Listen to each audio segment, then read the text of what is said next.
Now at 10, a nation in mourning tonight after the untimely death of one of history's most prolific trailblazers for women's rights.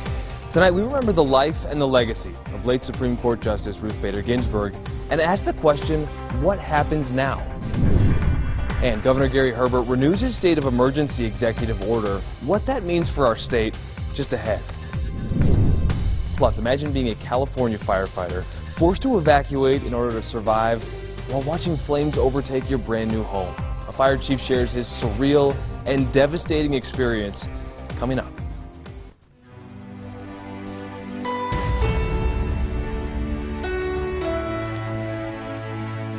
And good evening. It's great to have you with us on this Saturday night. I'm Nick McGurk.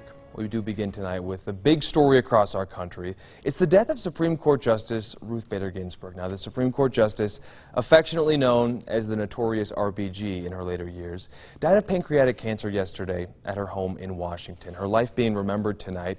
A lot of mourning going on, but a lot of folks are also looking ahead at her replacement. They're asking what happens now, and ABC4's Sarah Martin is asking the same question in studio, looking back at Justice Ginsburg's life and also speaking with a University of Utah law professor about what happens next. Hi, Sarah.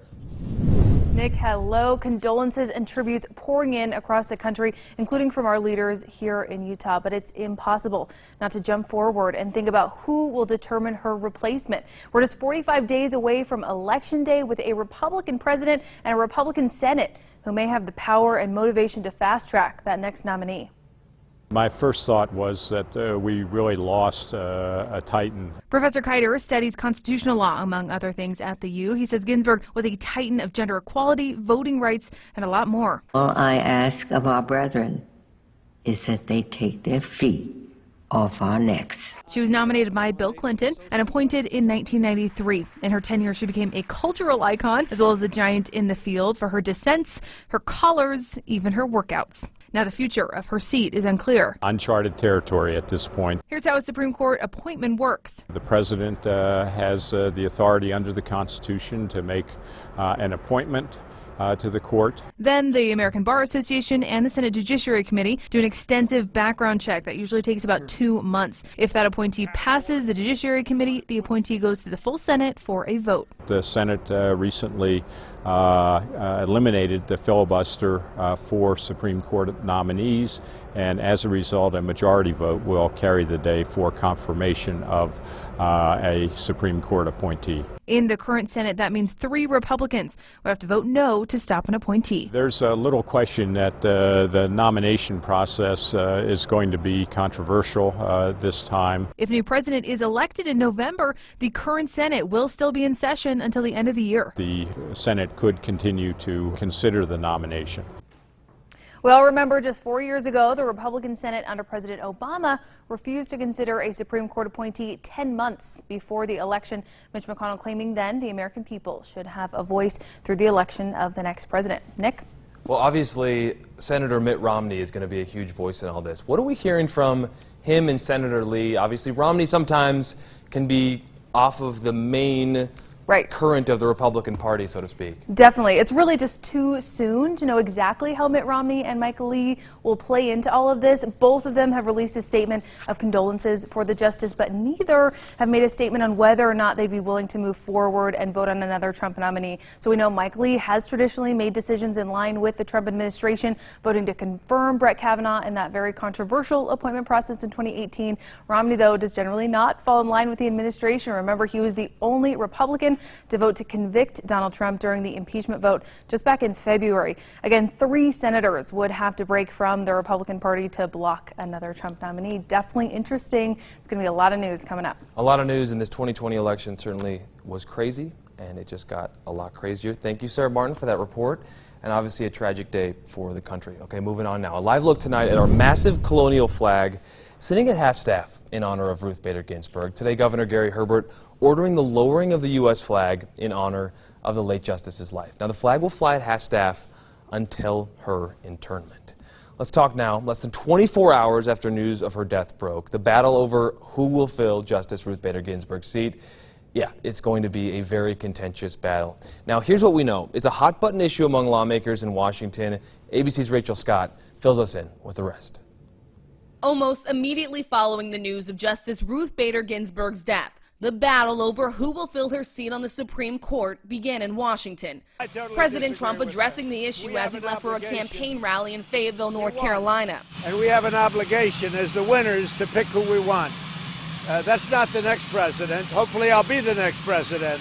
We have an obligation to the voters, all of the people, the millions of people that put us here.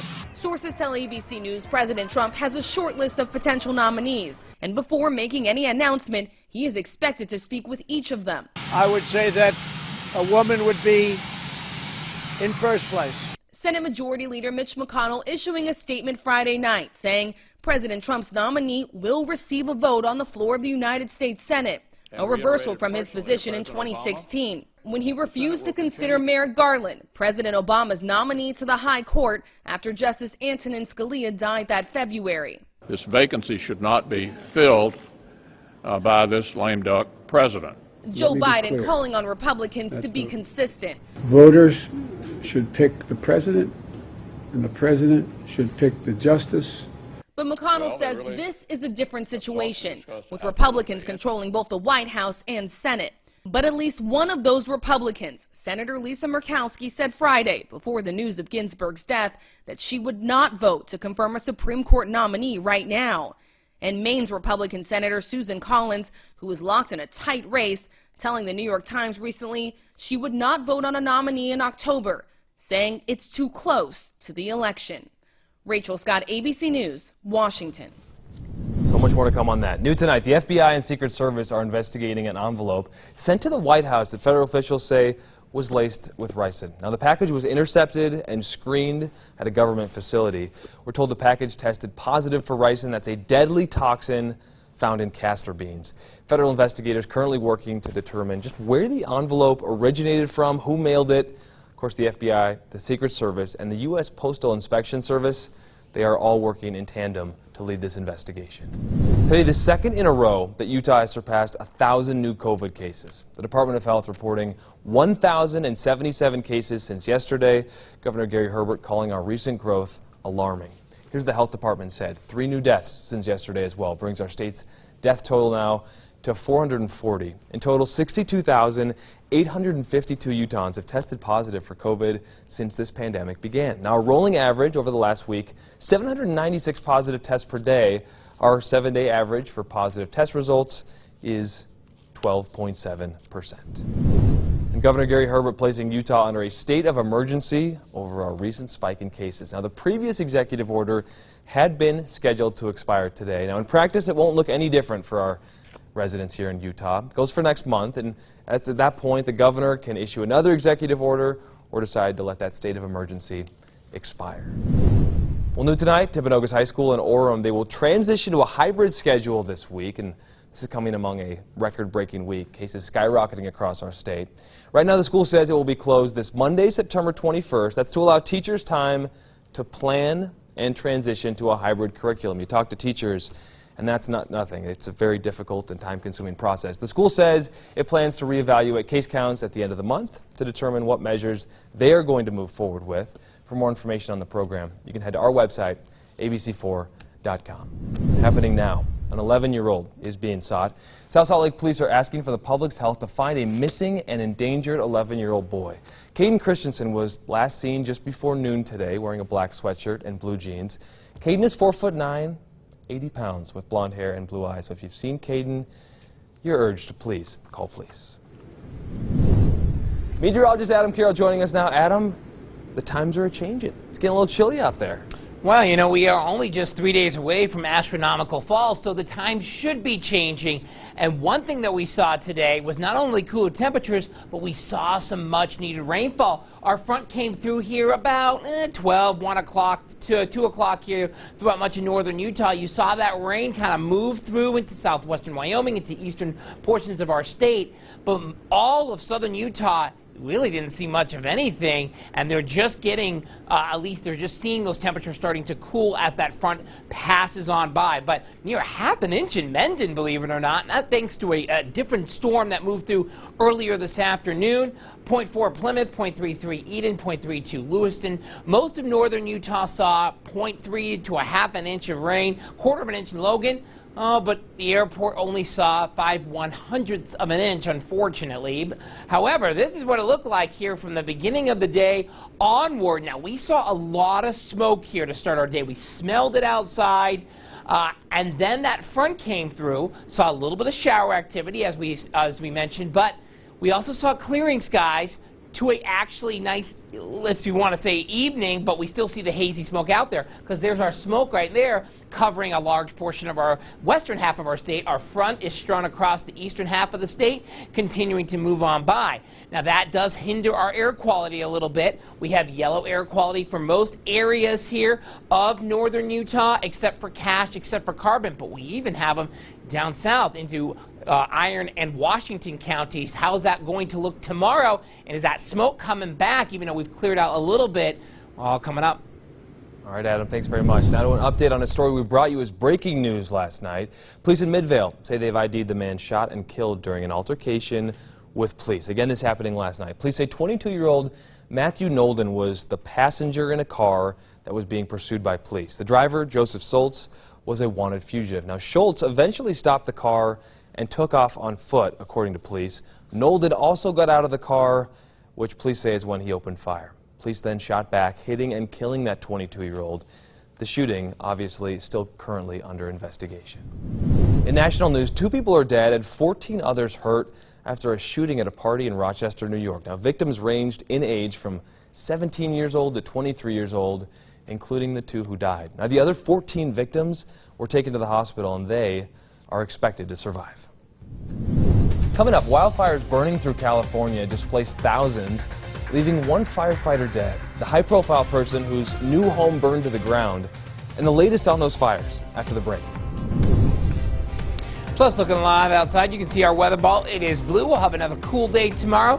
Not much of a breeze out there now, but we do have fall on the way. What's that look like? Coming up in your full forecast.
Welcome back.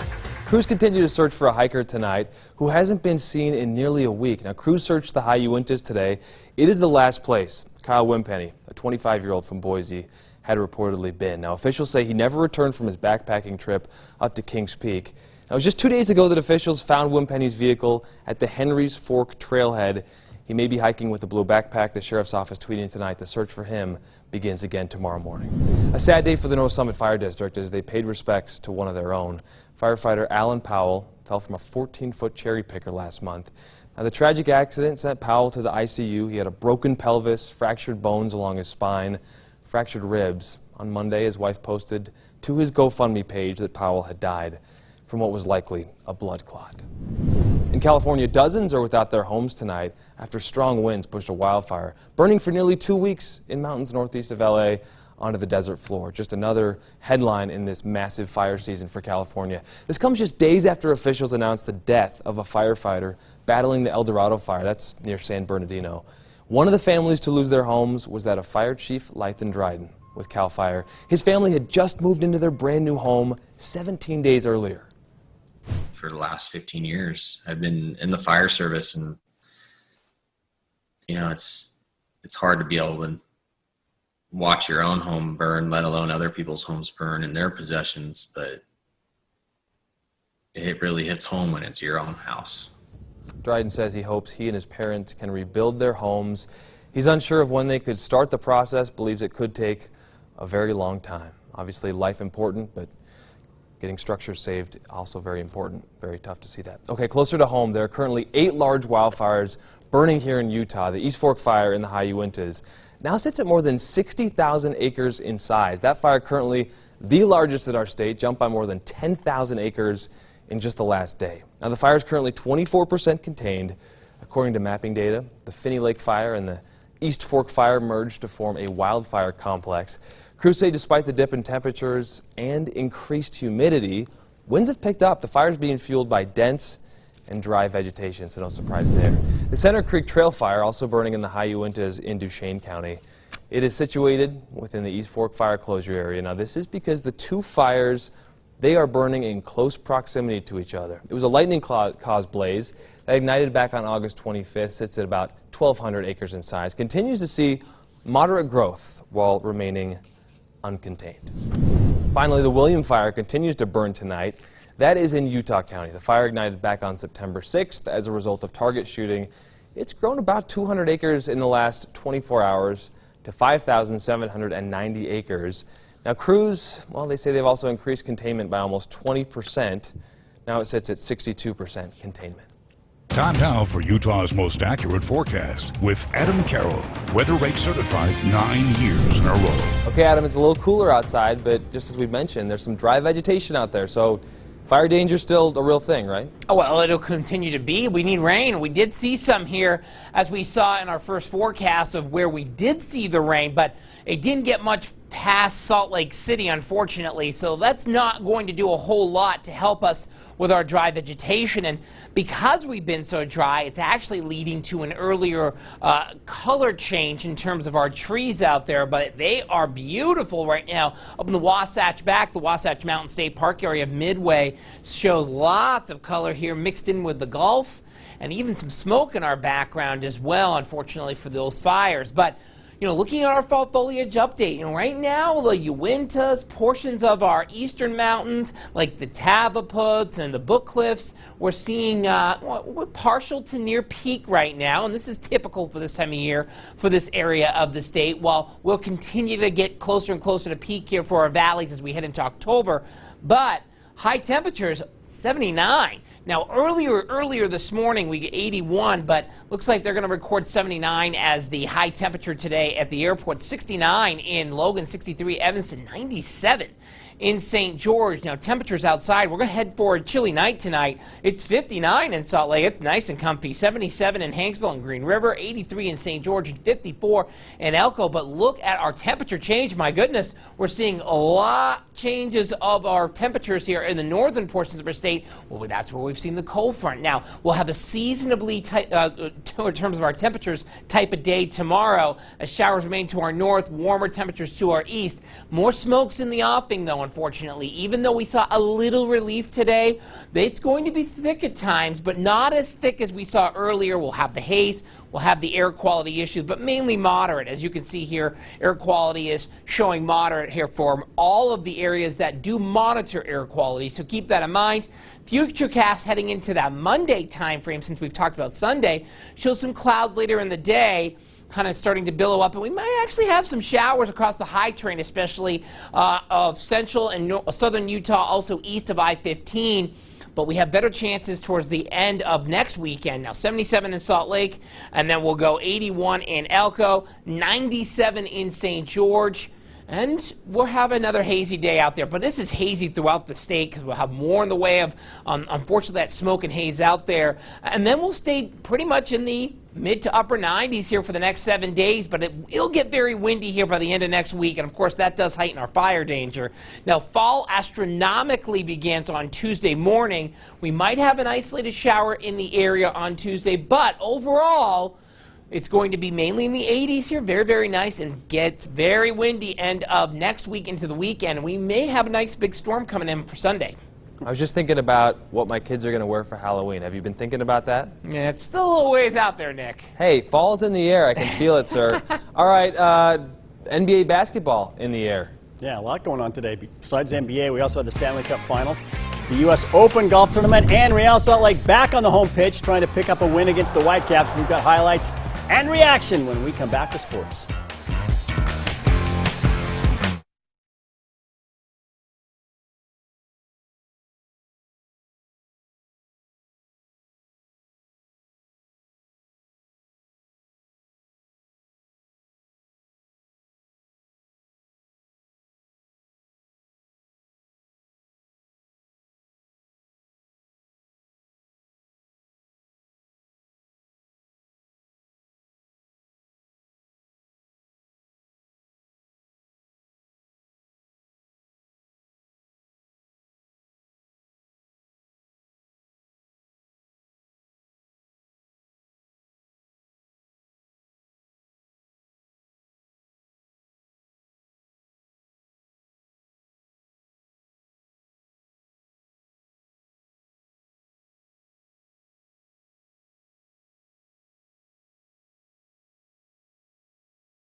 Time now for ABC4 News Sports with Wesley Ruff.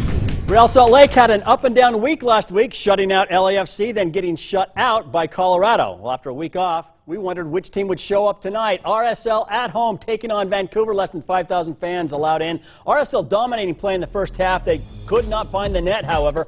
Multiple chances for Real, but they were either stopped by the keeper or sailed high. A couple going over the net in this one. RSL with opportunities, but the first half ended in a scoreless draw. Boom. In the second half, Vancouver got on the board. Nice pass, and the shot gets under Putna. That goal made it 1-0 Vancouver. Then Beckerman gets a red card. RSL playing a man down, but they get the equalizer. Justin Miram with the header. That ties the game up at 1 with a man down. But Vancouver comes back 84th minute. The pass in front. Cavallini gets a foot on it. Finds the back of the net. 2-1 is your final. RSL had some chances but could not score. They lose 2-1, and that is a very costly loss for RSL. Guys fought their heart out. It was we went after it. We put everything we could in there. Unfortunately, that we put ourselves in that situation. The guys fought and they responded to that, and we created some good chances and just couldn't get the second goal. You go down a man, and then we dig deep as a team, as we've done and as we've shown this year, to get an equalizer. Just unfortunately, we couldn't, get a result out of this game. Well, the U.S. Open Golf Championship usually ends up being a battle of attrition, and the course ends up being the winner. That certainly is true at Winged Foot. The course, very difficult, and the scores reflect that. Tony Finau got his day off to a good start after a par at number 1. He rolled in this birdie putt on number 2. He was moving up the leaderboard. He added another birdie here on number 10. He just touched this putt, and it rolled and rolled. But he had bogeys on 4 of his last 8 holes. He is tied for 21st. Matthew Wolff bidding to become the first American golfer since Francis Ouimet in 1913 to win the Open in his first attempt. Great shot out of the bunker. He had a great round today. Bryson DeChambeau still hanging around. This putt circles the hole and then drops. He's 3 under in second place, but it's Wolff with the lead. He shot a 65 today, 5 under par through 3 rounds. He has a 2-shot lead heading into tomorrow's final round.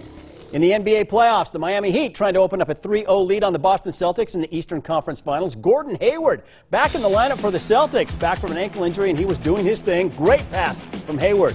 Leads to the dunk. Boston opened up a double-digit lead. And then another former Jazz player, Jay Crowder, with a steal for Miami, up ahead to Tyler Hero. He hits the 3 in transition.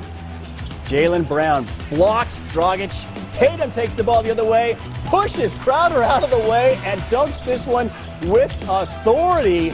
Boston was out in front most of this game. The Celtics had 4 players scoring over 20 points, and the Celtics won to win Game 3, 117-106. But the Heat still lead that series 2-1. Hockey in September. Game 1 of the Stanley Cup Finals, Dallas and Tampa Bay. The Stars scoring first. Hines gets the loose puck, finds Hanley out front. He fires it in. The Lightning would tie it up, though. Blake Coleman takes a shot from the point. The original shot is saved, but somehow finds its way into the net. And then it was all Dallas after that. Olesiak has a shot saved, but he gets his own rebound and puts it in. They get another goal later. Dallas goes on to win Game 1 by a score of 4-1. That's your final. The Stars take a 1-0 lead in this best-of-7 series. And at the Tour de France, the penultimate stage, time trial, Roglic had a 57-second lead with just 1 stage to go, but his countryman, Pogacar, stunned the Tour de France by winning a stage, taking the yellow jersey. He beat Roglic by 1 minute and 56 seconds. It's totally unheard of. Never seen that happen before. What a comeback. That sounds like a big deal, Wes. Final round. They'll just ride into Paris tomorrow, but it looks like he's going to win it. Roglic had that lead and couldn't hold on. Okay, well, I remember the Lance Armstrong era, but can't say that I was following it this year, so thank you. You betcha. We'll be right back after the break.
Ahoy, matey. Halloween is just over a month away. Adam Carroll, I hope you're listening. And just in time for early celebrations and costume preparations, Adam, I hope you're listening. It's National Talk Like a Pirate Day, so today's the day to celebrate, Adam. Whether you deck out your house to look like a pirate ship or you get an eye patch, it will arguably be a fun time. Is that pretty bad? Oof, it's brutal. It was. We need another pun here, but I'm struggling. Just talk about the weather, would you? Well, you know what? We're going to have some hazy skies here throughout much of the region yet again tomorrow. Maybe not as thick, at least during the first part of the day. We might actually start seeing a little bit more dense smoke come in latter half of the day, but 77 for the daytime high. That is right about average this time of year in Salt Lake City, and 97 in St. George. A little breezy in the afternoon. But overall, it looks to be a pretty nice near end of summer day. Right, 77 degrees. Not a lot to complain about there, but the hazy skies certainly worth noting. Thank you for watching tonight. We'll see you tomorrow at 5.